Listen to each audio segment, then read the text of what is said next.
Good morning, Jesse. Thanks for joining me this morning. My pleasure. I'm wondering if you could tell us, first of all, a little bit about what you do. Tell us about your company, how you got started. Yeah, so I own a custom metal fabrication shop. And so we got started out of a garage, like all the awesome stories do. And so most people, start doing stuff on the side and then decide they're going to make a go of it at some point. And that is not any different than what it was for me. That for me was always kind of the goal at some point. Like even when I was in high school, I don't even know where it came from, to be honest, but it was just this thing that was in the back of my mind all the time, and it never went away. That was, people change a lot over the years, especially when you're, in your early 20s. The way you look at things from year to year changes a lot, but that was like the one thing that never changed. So at some point, after having done a good amount of stuff on the side, then I had an opportunity to actually do subcontracting work and travel all over the country building stainless pools. And that went on for about a year.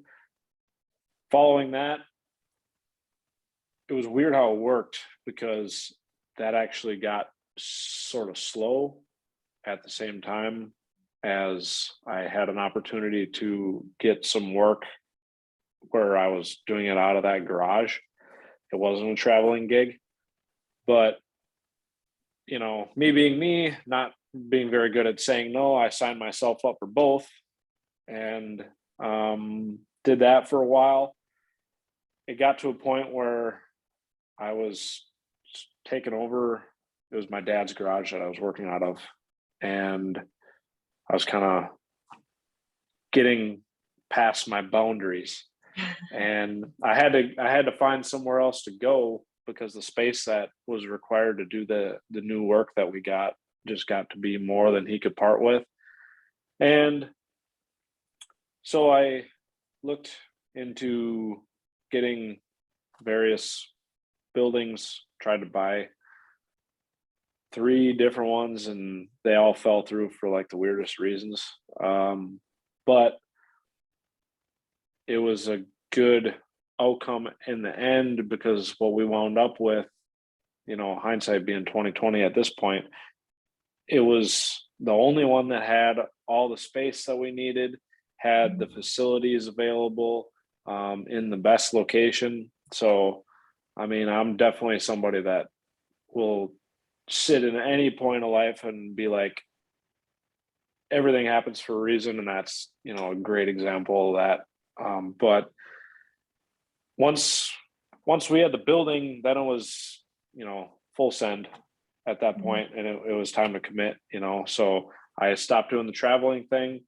We doubled down, got this building, got the work that we were doing, moved into the building, fixed up the building. At that point, even in the garage, I had been getting some help from a couple of, at that time, what were just my friends.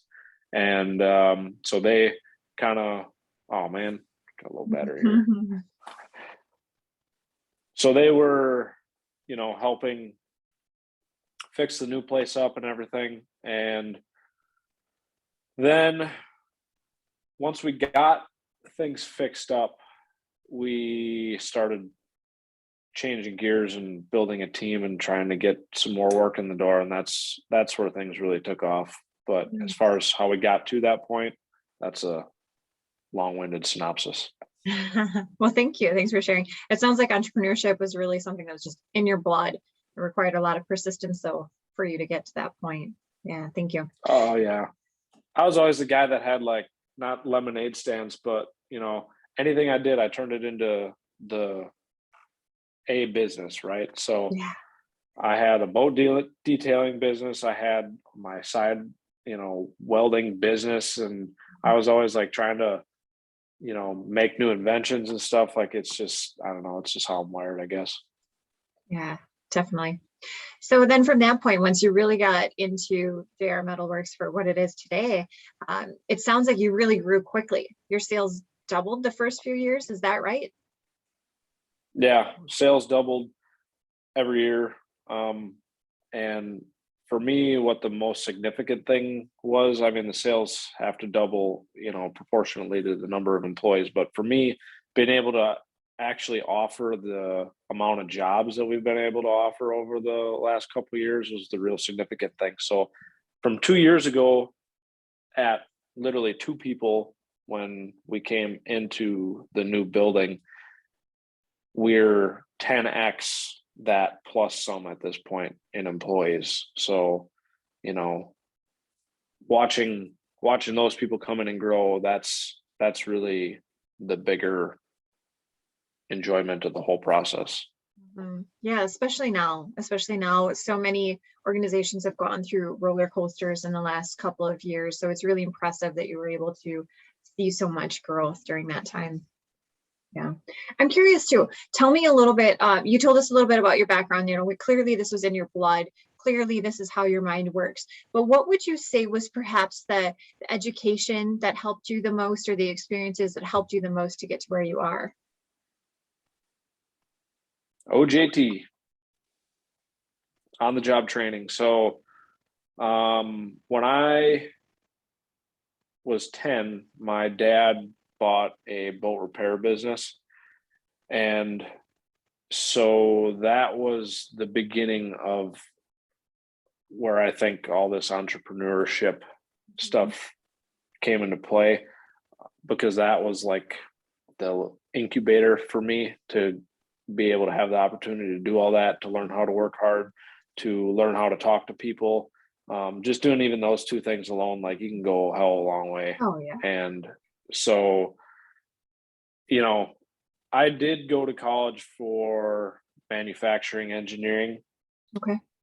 And that's all fine and great. But really, where the rubber meets the road is, growing up in a family business like that and learning everything, because you have to. There's nobody else to do it in a business of, what started out as just my dad, and then like one other, mechanic, and then my little self sweeping floors or doing whatever I was doing.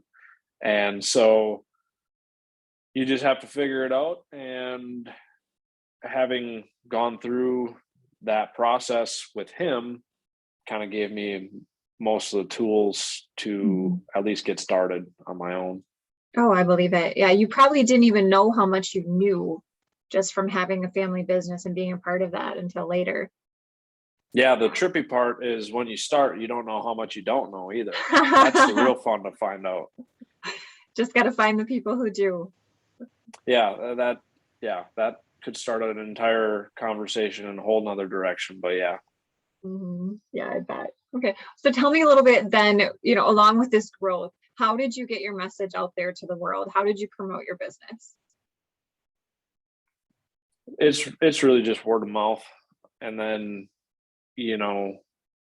just making note of what works along the way. So I honestly, just like most people in our particular industry, didn't spend a whole lot of time, doing a bunch of social media or anything fancy like that. It was just, what are we really trying to do at the end of the day? We're trying to make good products and deliver them on time. And if you can pull that off, that word spreads. So like, that's where the bulk of my efforts went. And after that, things just worked out, kind of on their own. But I mean, in the background the whole time, what was happening, if you're pulling that off in a manner that is, at least acceptable to people, hopefully, better than that, they're all talking to each other, good or bad, because that's just how the world works. And, so that was the bulk of the advertising, especially in the beginning, and after that, a little bit of social media and this and that. But where the rubber really meets the road is that word of mouth. Yeah, sticking to the basics. Absolutely. And I believe that social media is really just an extension of word of mouth, so neat. Okay. Along with that, Tell me about how you show your dedication to your customers to be able to encourage that word of mouth. You just do what you say you're going to do. I mean, that's here again, simplicity, simple scales and fancy fails. That's about as simple as it comes. Just like have integrity and do what you say you're going to do. And it's down to the smallest things. And, if and when you fall short, then, be square about it and tell them what happened. And, they're human too, so they're going to understand. But as long as you're open and doing what you say you're going to do, then a lot of stuff figures itself out for you. Mm-hmm. Yeah, and you mentioned integrity in there, and that was actually on your list of your core values. So clearly that's something that's important to you, along with loyalty you mentioned. And you talked about having a positive mental attitude too. I'm curious, how do you encourage that culture in your organization? Do it myself. Like lead from the front, that's one on there. Be upright and take others with you, that's one on there. It all started from two people, and those two people are still there today, myself and what is now our operations manager. Everything builds off of that. So it's our job to set the tone. And like I say, in the core values, it says lead from the front. And that's just exactly what it is. If you show up to work every day and do that, other people are going to follow suit. If you do some shade of that, you're going to get that. If you do none of that, you're going to get that. Yeah. So what's your biggest challenge right now?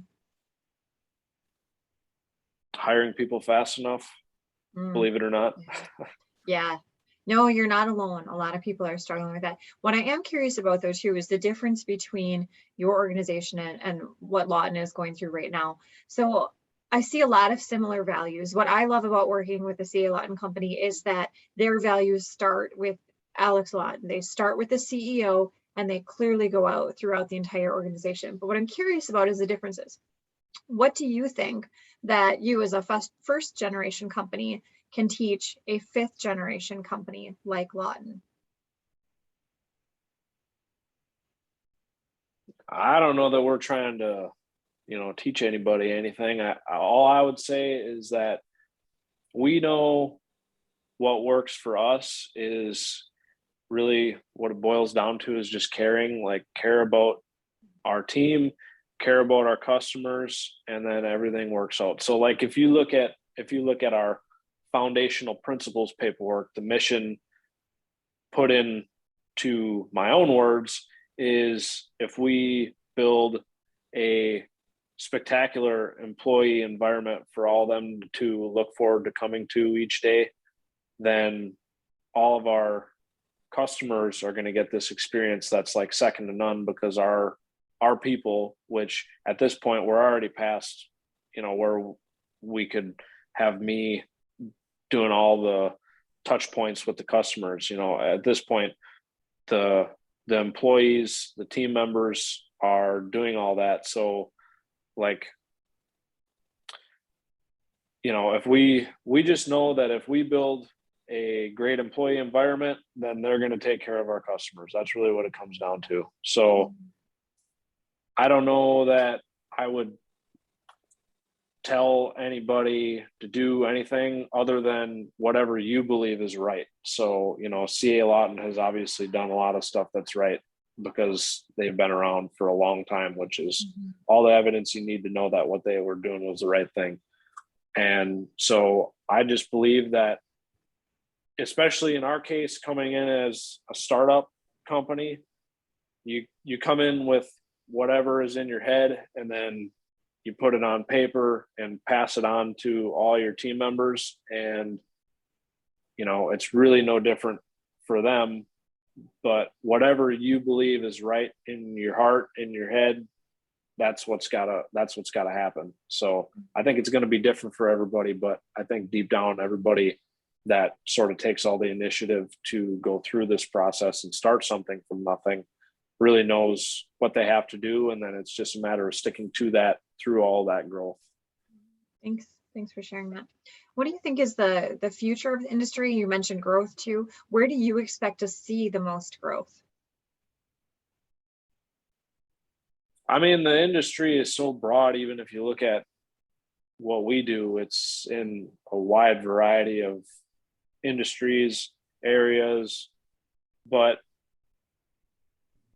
I don't think we're going to see anything but growth, especially in the areas of, automation, medical. We do a lot of sheet metal components for robots and things like that, companies that make robotic equipment. We also do medical type work. So, in those two areas, just looking at what's going on in the world, you're gonna see a lot of that. But I just kind of pay attention to current events and wait for it to sort of play out down the line, and that pretty much answers the questions. Yeah, absolutely. So what would you say to our youngest generation, like someone who's graduating from high school right now? Maybe they're interested in welding, machining, metalworks in general. What would you say to them? What would be your recommendations to those folks? If you really want to get results that are over average, as far as if you want to be a machinist, if you want to be a welder, any trade, where you're really going to see results quickly is if you take the initiative to go get an education from YouTube University or that OJT, on the job training that I mentioned before. The ones that really come in and go places quickly are the ones that take the time to do that on their own, because the reality of the fact is, if they just go get a job, everybody's sort of got this progression that, takes whatever time it takes. And it's on average very similar for most people.